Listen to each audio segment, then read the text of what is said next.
So we just listened to Vicki Harvey on belonging, inclusion, UDL, very inspiring. And now Chris Hayden is an experienced curriculum coordinator, senior leadership team member, accreditation lead, subject leader, and curriculum specialist with over 20 years of experience in secondary and higher education.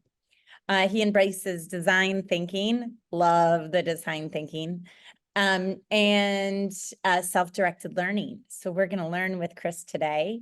He's spent over 10 years working in international schools in Indonesia and most recently served as the MYP coordinator at Cinemas World Academy. So please join me in giving a warm welcome to Christopher Hayden. All right, thanks so much, Kate. Just checking, can everyone hear me and see my screen okay? Yeah? All right. Yeah, welcome everyone. Selamat siang. Nama aku Chris Hayden. Aku bisa bahasa Indonesia sedikit, tapi bahasa Inggris saya lebih lengkap. Jadi I'm going to use English today, and we have Chandra, who's actually providing some translation services. Yeah, wonderful to be with you all here today. This is kind of an overview of our talk. Going to be focusing on personal project, but taking more of a deep dive, I think, into kind of like the things that are underlying the personal project. One thing that we have to supplement or to want to make this, want to make sure that people are actually engaged in doing things. We have a Miro board here. And so I think, copy link, yeah, I think if I paste this into the chat, everyone. Yeah, I think if I paste that into the chat, is everyone able to access that? If you click on the link there in the chat, everyone see that? So we will have some activities and things where you'll be working on the Miro board. If you've never used Miro, it's pretty easy. It will only take 100 people, I believe, at one time, but I think that's okay given the number of participants that we have. The idea is that we have these kind of like workbook type situations, right? Where you'll be in breakout rooms and you'll be working on one of these, one of the aspects in the task. It'll be clear as we work through this.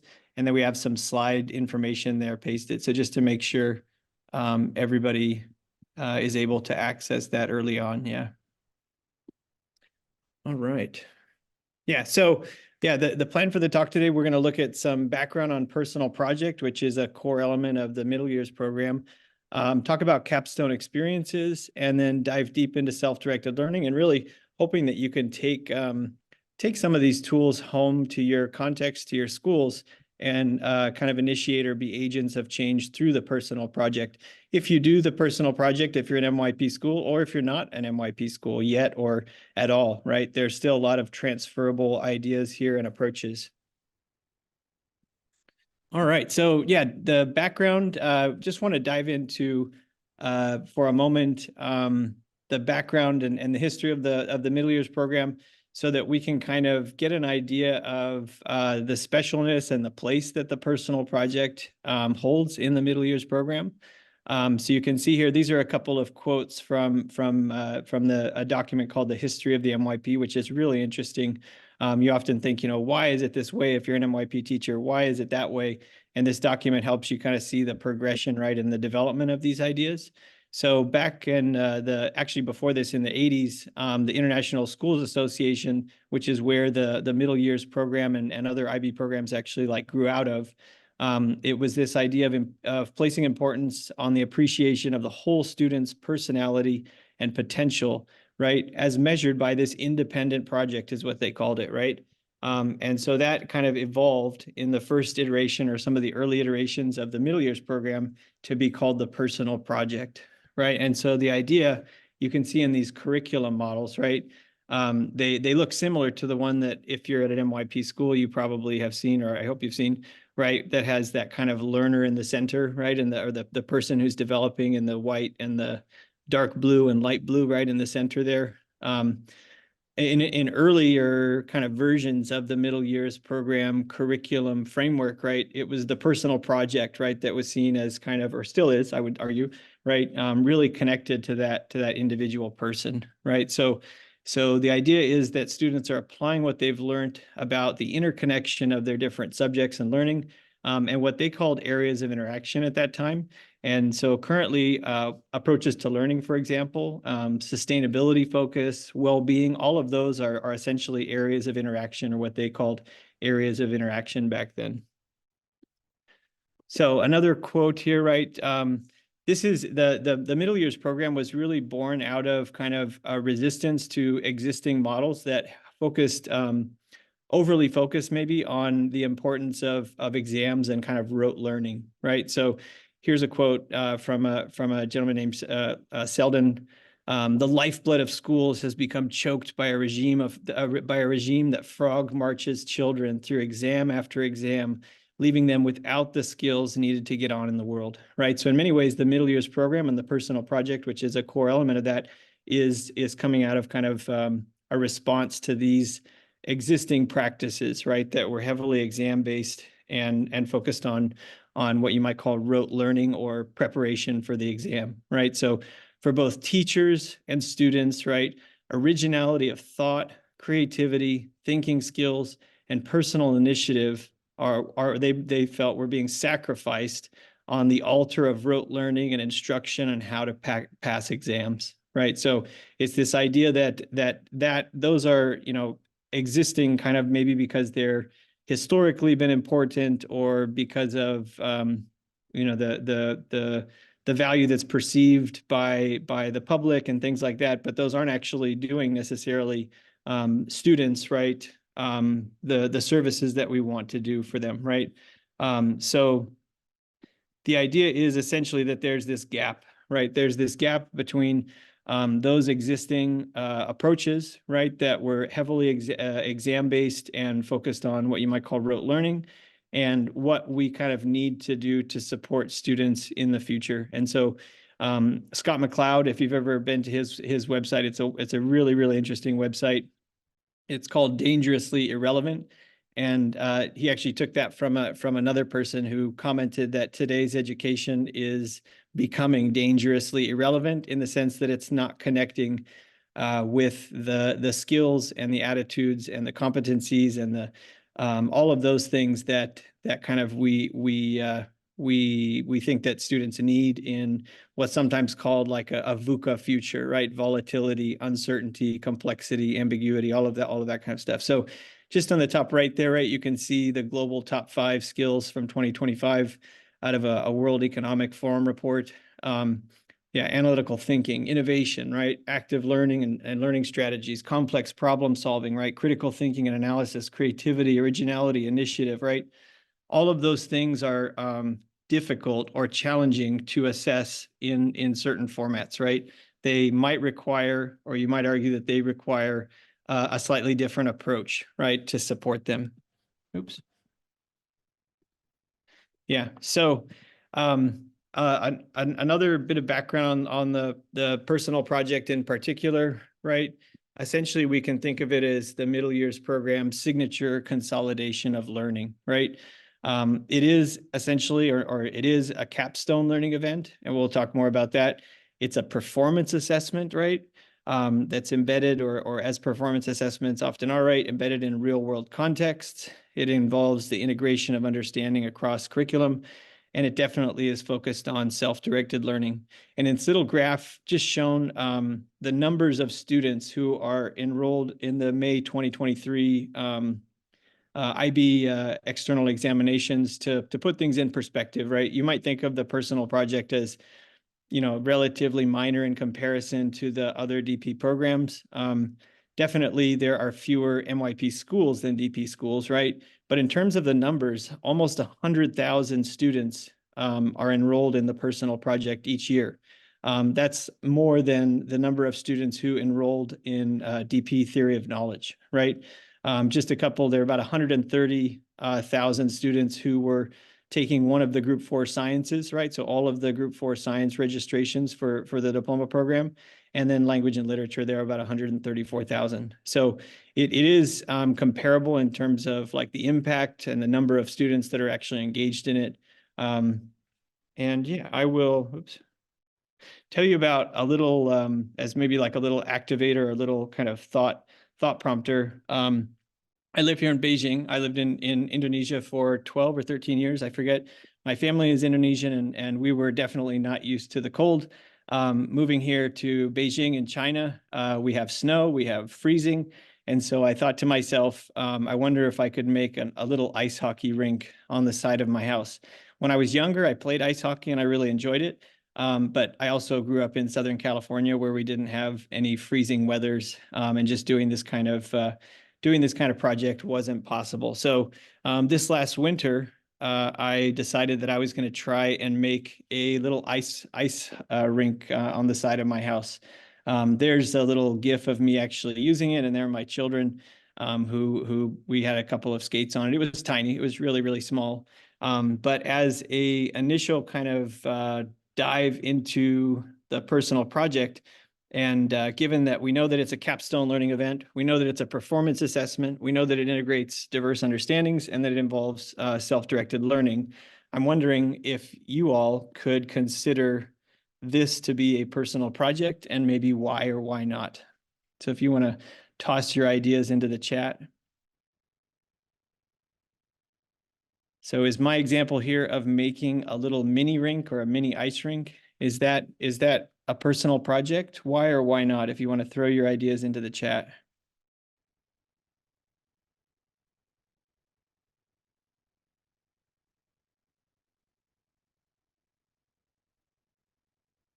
Thanks, Kate. Yeah. So what do you think? Asking you to.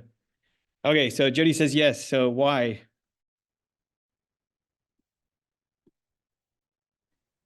Anything personal and which helps in your learning. Okay. All right. So it's reach to it. Yes.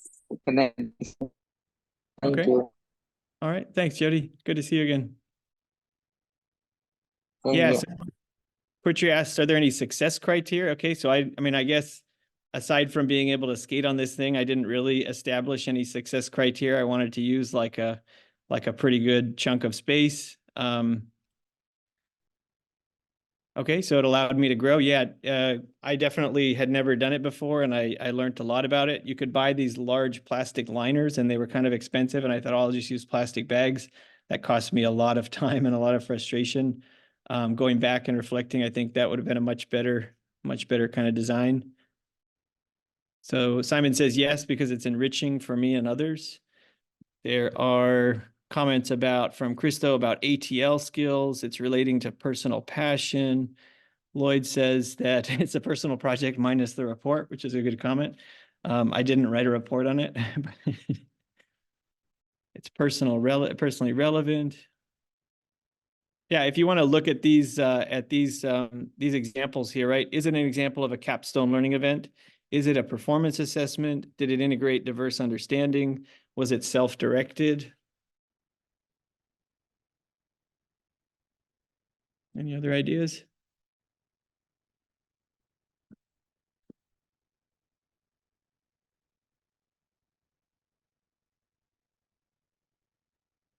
All right.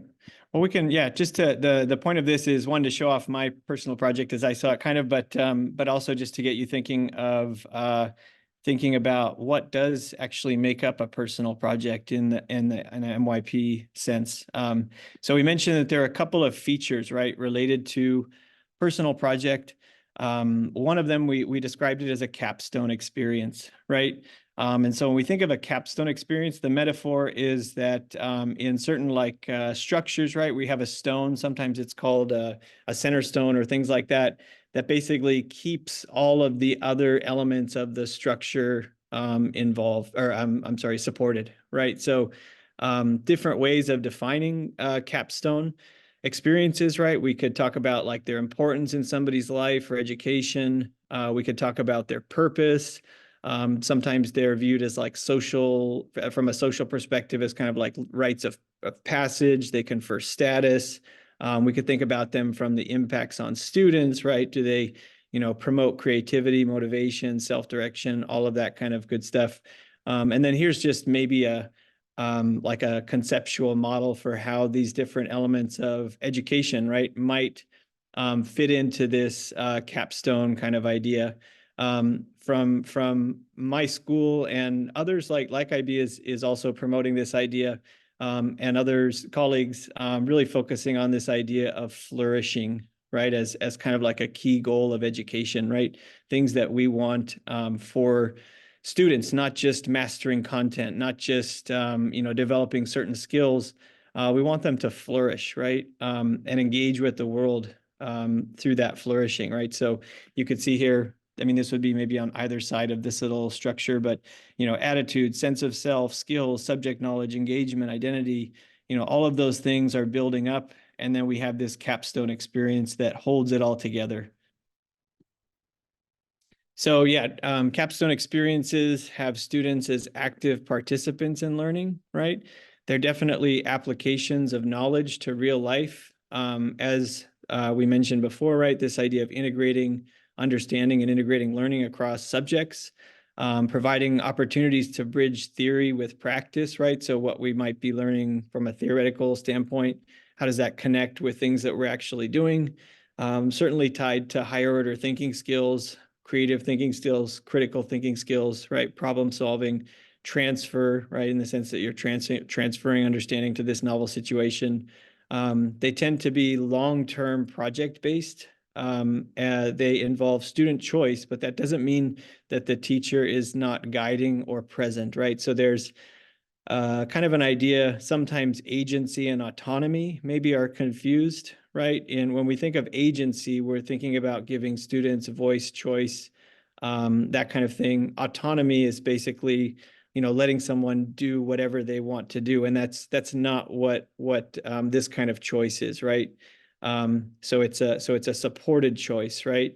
And then it's interestingly to note, or important to note, that they're challenging to assess, but I would say that this is like part of all authentic learning, right? And also note that just because something is easy to assess doesn't necessarily correlate to its value, right? So often the most challenging things to assess are the most valuable parts of educational experiences, right? So here's a little quote, right? So students will enter a workforce in which they will not be judged by their performance.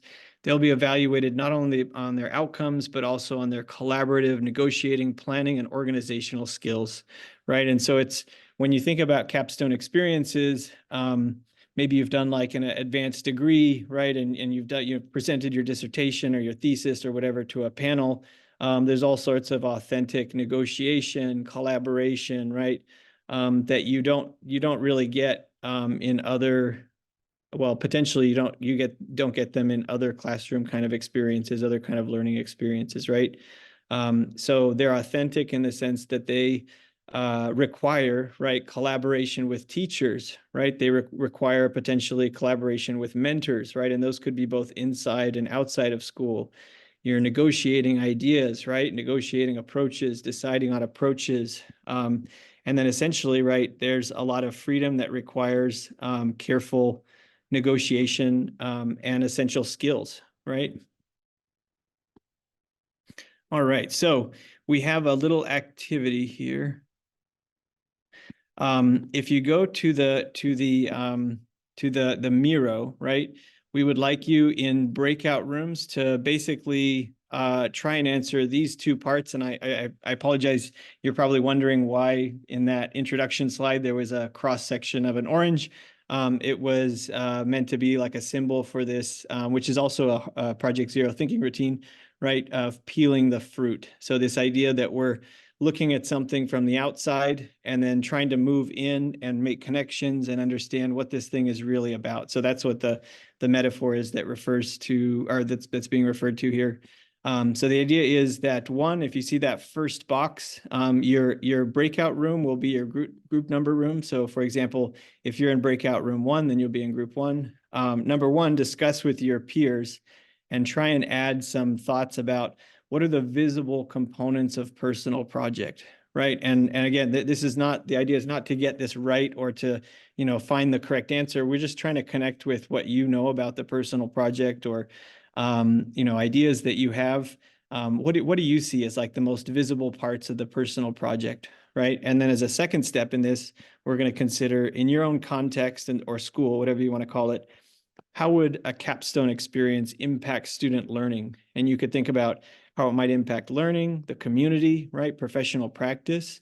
So we're going to spend maybe, let's say, 5 or 6 minutes trying to explore these two areas in breakout rooms. So thanks so much. I'll just do a quick demo of the Miro and how that works. Apologies if that was not as user-friendly as I thought it could be, or so the idea is that each of these kind of like rectangular spaces is for a breakout room. You can zoom in and out with your 2 fingers on the trackpad, right? Or you can do like Command plus, Command minus, right? Or if you have like a mouse that has a little scrolly thing. The idea is that there are a bunch of different ways that you can interact with this. The sticky notes are like really nice because they become kind of like it's a sticky note, right? A Post-it. And so I have a bunch of them copied and pasted here that you can use directly. You can also click over here on the right here to the sticky note and click one there and then put it on the space, right, that we're working on. Now it looks really, really small here, but I'm going to zoom way in, right? And right, I'm typing things into this. Then when I make the Post-it smaller or larger, right, it can basically fit that space really easily, right? So let's say, you had 100 Post-it notes. Okay, they're not going to fit that size, but we can shrink them down. And then when you come back, right, you can make it larger to see it. Wasn't imagining that there would be 100 Post-it notes on any of these, but are there any specific questions about how to use this thing? Okay, if you do, just throw them in the chat. The idea is that you'll have access to this Miro forever. So, the things that you talked about with your group or the things that you were thinking or that you added to the Miro, right? You can take those away with you. And plus you have access to other groups' work as well, right? So, you're like, gosh, I wonder what this one is all about. Let me see what this other group wrote there, right? So it's a really nice collaboration tool. But apologies, yeah, it's maybe a little bit confusing. Yeah. And Chris, they're asking for the link. Can you share the Miro link? Oh, yeah. Did. Sandra, thank you.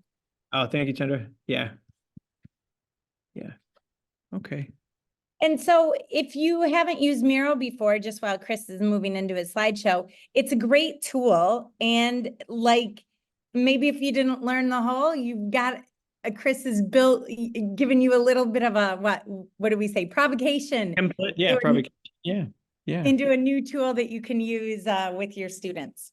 Yeah, for sure. It's super, super user friendly. It's free. There are different like account levels you can get, but the basic stuff is free. Yeah, really, really nice.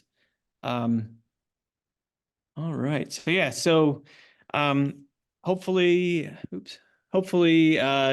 you have wrapped your head a little bit around kind of like a capstone experience, right? And what we mean by that when we refer to that. Definitely we're saying that a capstone experience is an essential aspect of the personal project, right? It is a capstone experience. It's the largest externally moderated capstone experience in the world, right? With over almost 100,000 students completing this and then submitting their work to the IB for moderation, right?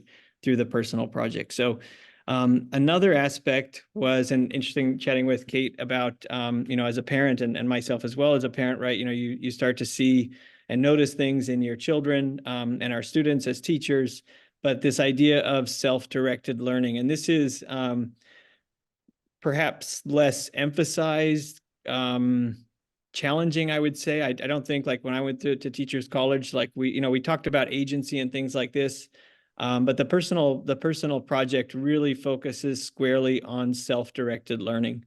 Right. And here's a definition of self-directed learning, right? So it's this process through which students take initiative, right? And that's with or without the help of others. So maybe the big, the big issue that some people have is they assume that self-directed learning is like me hands off, like, okay, kids, go ahead. I'm just going to sit here and watch you, when that's not what it's about, right? It's a unique set of skills to teach students to support self-directed learning, right? It's different perhaps than a very teacher-directed approach, right? But essentially, right, we want students to be able to take initiative, right, with or without the help of others. And what do we want them to be able to do? We want them to be able to diagnose their learning needs, their own learning needs, right? To formulate learning goals for themselves, to find and identify resources for learning, and then choose and implementing, right, appropriate learning strategies, and also be able to evaluate their learning outcomes, right? So one idea related to this is the locus of control, right? So I could teach, for example, biology or some subject or whatever, and have a student do very well in an exam, but perhaps not give them much control, right? And the locus of control would perhaps be on myself as the teacher, right? Dictating to them every step of the way, right? So exams, I mean, when we think about our best students, you know, however we want to define those, often they're students that are very skilled in self-directed learning, right? And so people have thought about what makes a self-directed learner effective. There's a really great group at the Self-Directed Learning, the Institute for Self-Directed Learning, and the Forest School, and some people here at my school. And they've kind of boiled it down to these 4 essential characteristics, right? So we're thinking about a desire to learn, right? Which is actually pretty. How do you give someone a desire to learn, or how do you support their desire to learn? That's really challenging, right? Resourcefulness, initiative, and persistence, and we'll just look at each one of those for a moment. But yeah, the idea is that learners are choosing the process, content, skills, learning pathways, and outcomes of learning with guidance, accountability, and support of others. So we're trying to emphasize that self-directed learning does not make the teacher's role less important. It actually makes it much more important, but perhaps in a different way than if we're trying to create dependent learners, or learners who are not being trained to be self-directed, right? We think about this in the context of an interdependent community of peers, trained educators, and caring adults, right? So again, we're trying to hammer home this idea that self-directed learning is not teachers hands off. It's a different kind of support, right, to develop those skills. All right, so we can look at each of these in just a little bit more detail. Number one, the desire to learn, right? So we can think about, you know, how do we develop a desire to learn in students? It's actually, when you think about it, that's challenging, right? I could teach someone math, or I could teach them how to structure an essay or something like that, but how do you actually, you know, impact someone's desire to learn, right? Some of the research and people have written about this, right? That someone's desire to learn essentially depends on their background, right? Their experience and the context, right? So their perception of their place in the world, right? So, you know, we inherit this from our families, from our cultures, right?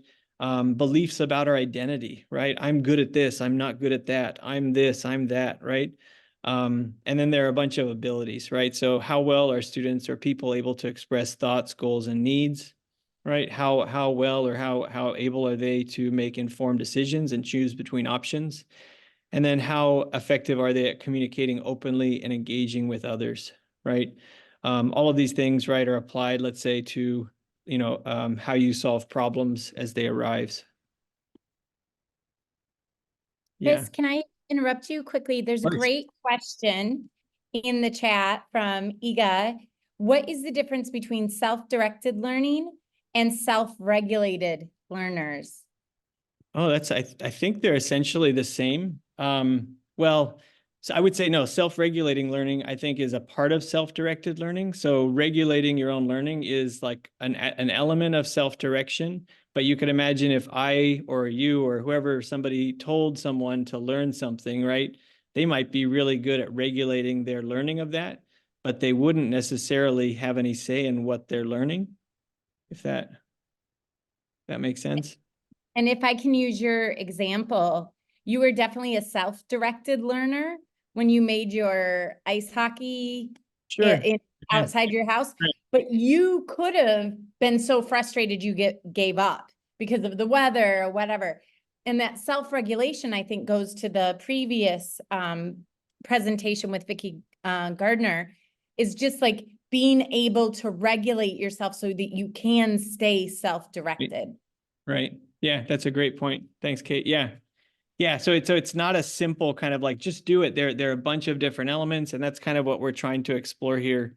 But yeah, really nice observation. Thanks. Learner resourcefulness. So kind of building on that like idea. How likely are learners to choose learning over other activities? This is, you think about like taking, what's the expression? You can lead a horse to water, but you can't make it drink. If we're saying that students should have a say in what they want to learn, doesn't mean that we're not there, but all of a sudden we have a whole new kind of whole new challenge, right? It's not just, getting them seated in seats and paying attention. We want them to be involved in making decisions, right? To choose learning over other potential activities, right? And so, Carr in 1999, right, talking about deferring gratification, right? So when we choose learning over other more pleasurable activities, like scrolling through, like my daughters and myself as well, right? Like you want to scroll through through those YouTube clips or whatever. Conflict resolution, right? How do you kind of prioritize learning when it's conflicting with other activities? Preparing for the future orientation, planning, evaluating alternatives, right? Identifying alternative strategies, anticipating consequences, right? All of these are aspects of learner resourcefulness, right?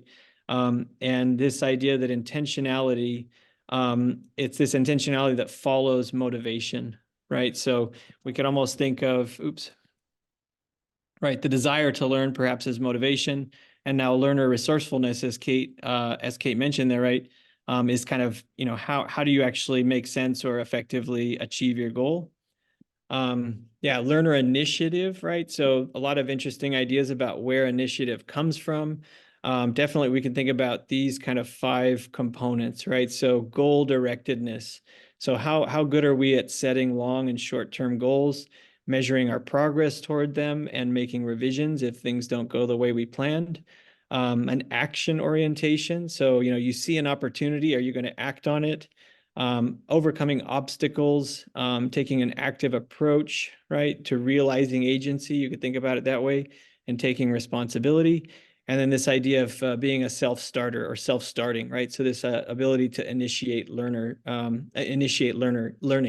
And so a big idea here is that all of these specific skills, attitudes, and habits can be taught, right? So it's not something, often you think about, oh, well, they're just not a self-directed learner.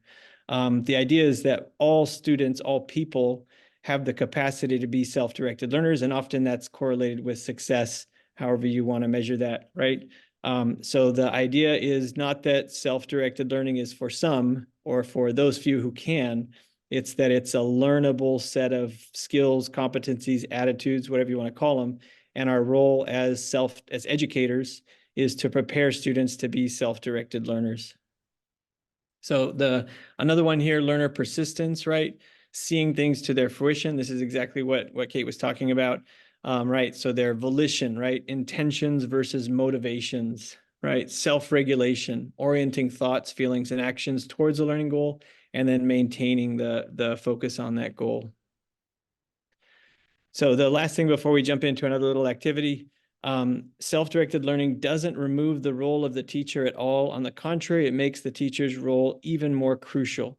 It takes unique skills and opportunities to shepherd children to learn independently, right? So the challenge is perhaps greater because in most contexts, we have less experience supporting self-directed learning. I would argue that most, if not many, or many, if not most, kind of traditional education paradigms or systems are highly teacher directed, right? And so what we're trying to do is shift teachers to be designers and facilitators of environments that promote deep learning, right? So again, we're not saying that self-directed learning, what we're saying is that self-directed learning requires unique approaches from teachers. It's something that, and schools, it's something that can be developed in all people, right? So self-directed learning is not for some kind of like privileged few. Though if you look across maybe, landscapes of education systems, often the best schools, right, will realize this and help students kind of develop these characteristics, right?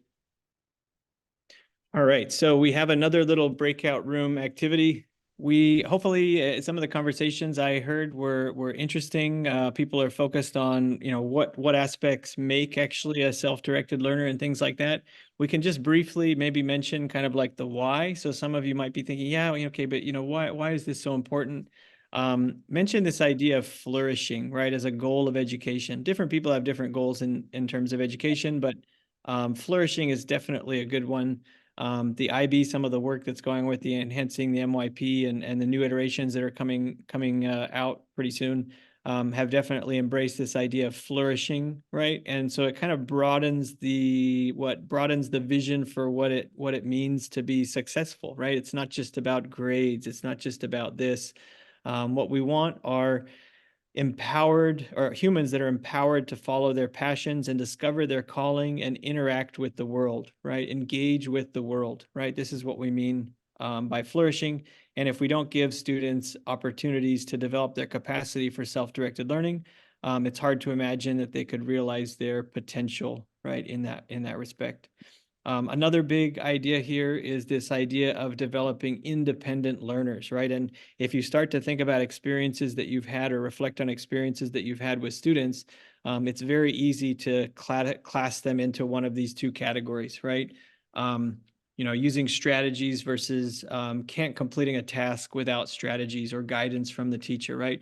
We're not saying that there might be certain parts, obviously, of instruction or teaching that would require teacher support, but we're recognizing that being an independent learner is kind of the end goal, the big goal that we want, right? In terms of students, right? We can think about big impacts on school systems and some of these barriers that are like existing that make it difficult in some contexts or some ways. Currently, many systems are set up in terms of accountability for administrative efficiency.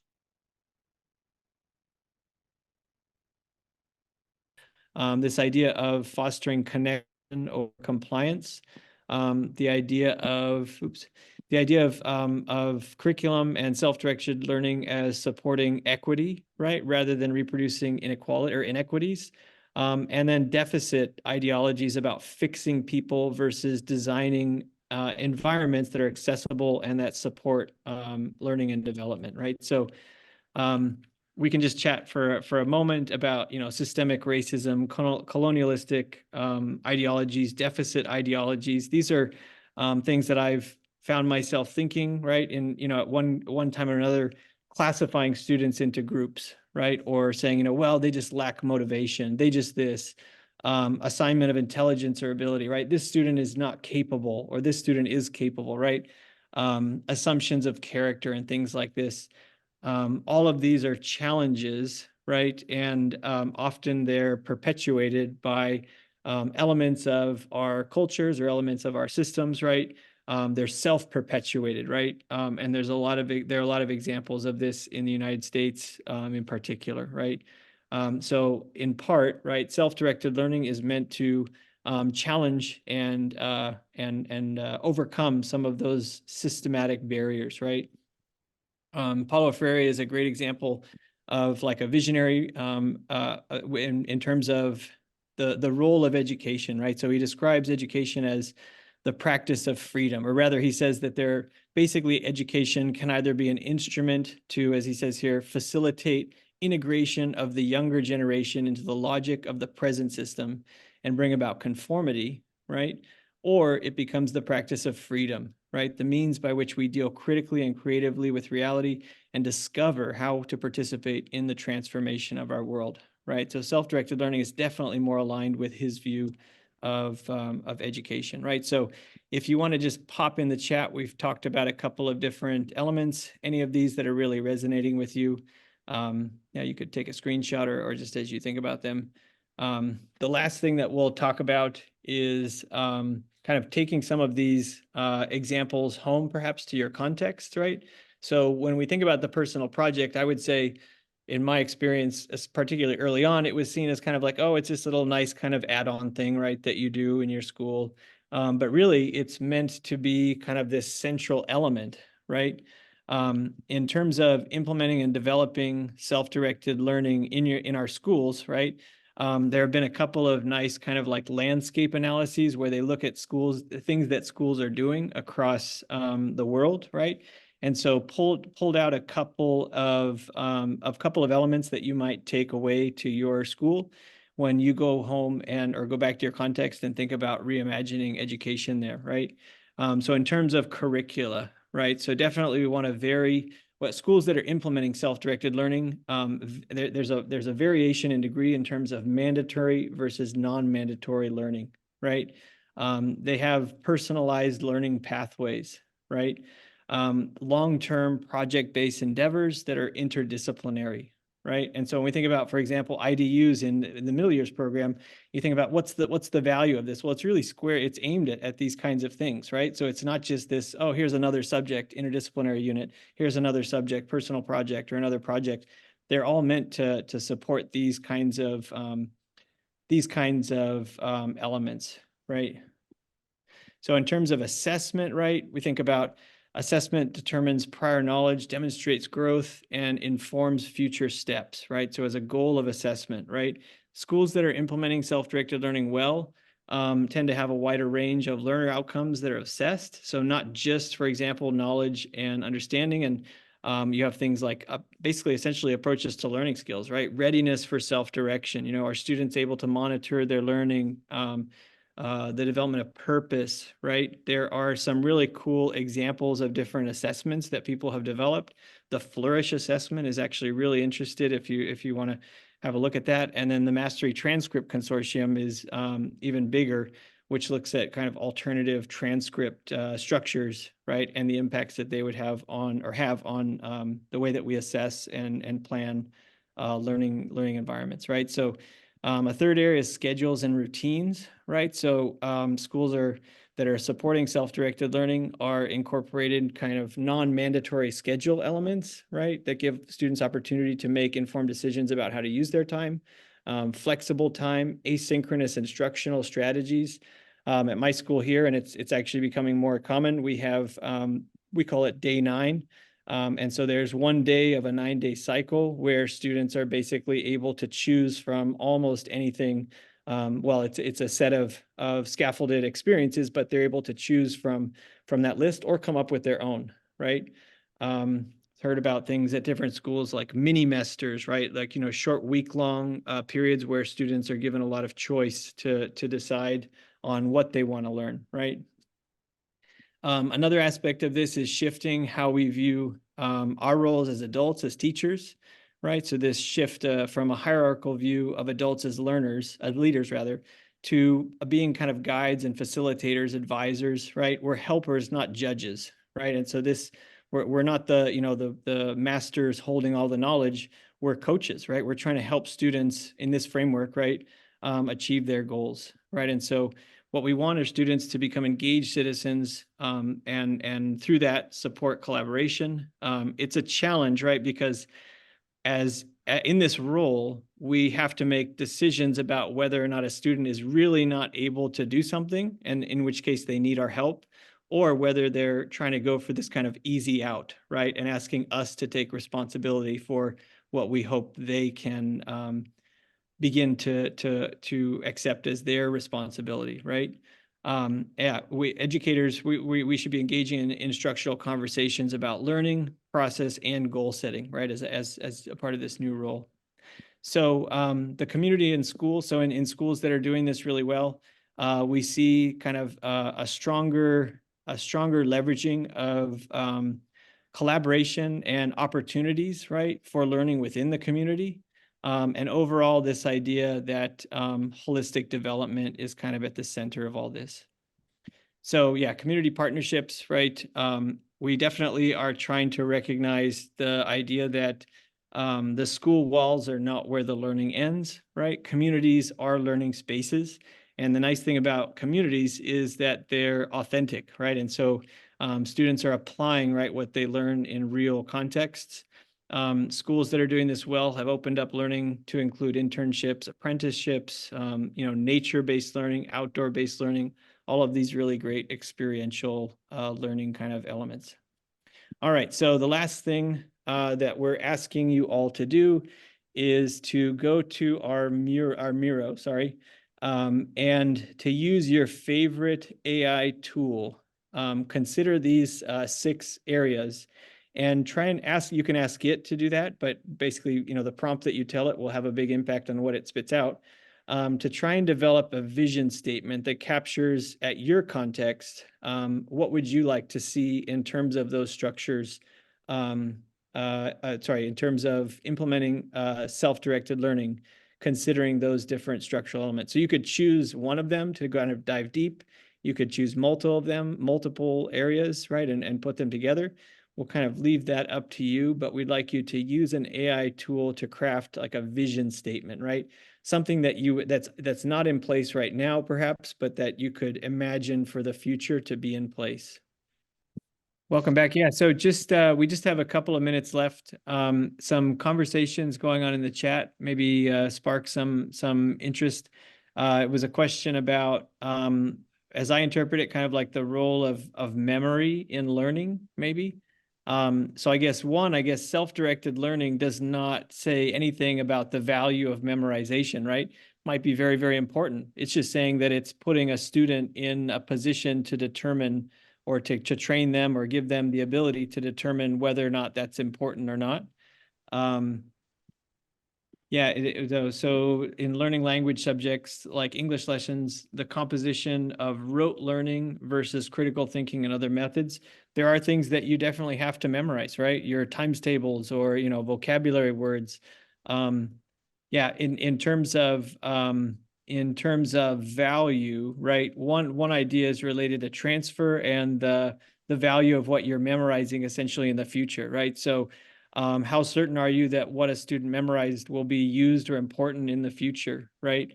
In many cases, we don't actually know whether that will or will not be important. And so the idea is to teach things that are transferable, right? So rather than focusing on memorizing something, teaching them how to memorize or how to approach and make choices about, the tools and the things that they could use to memorize things if they want to memorize or need to memorize them.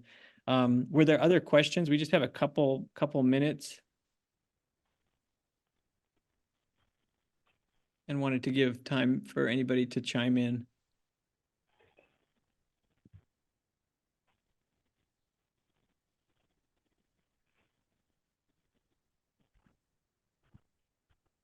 All right. Well, so yeah, just kind of as a last thing, you will have access to the Miro board, so you can take some of these discussions perhaps and back to your contexts.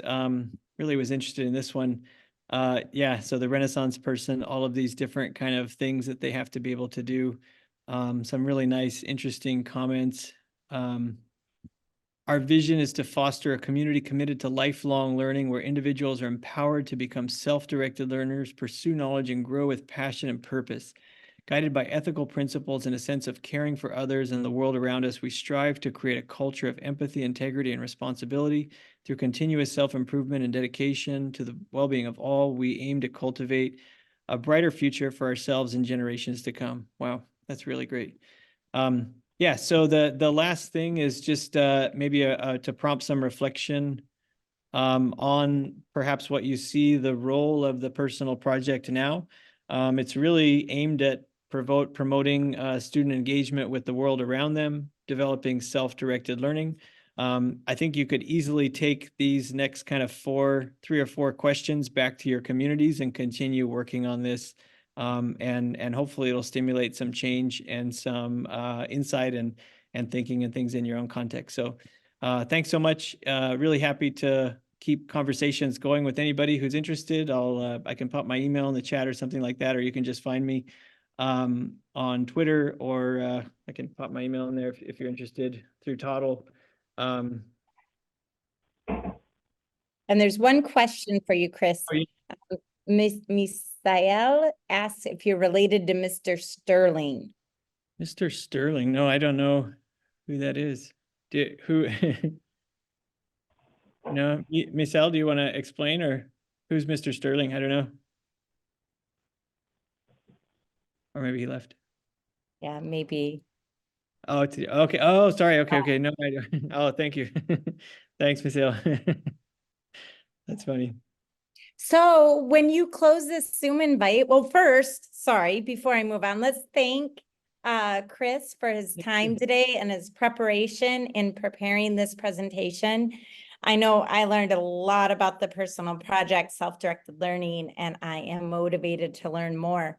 So thank you, Chris. There's a lot of gratitude for you in the chat. Thank you. And it was brilliant that you opened in Bahasa. How impressive. When you close this Zoom, you'll be prompted to give feedback, and this helps us to plan for free events and resources in the future. So we appreciate you for taking a minute to complete that feedback. Again, thank you all for joining us today, and we hope you'll join us again soon at one of our next events.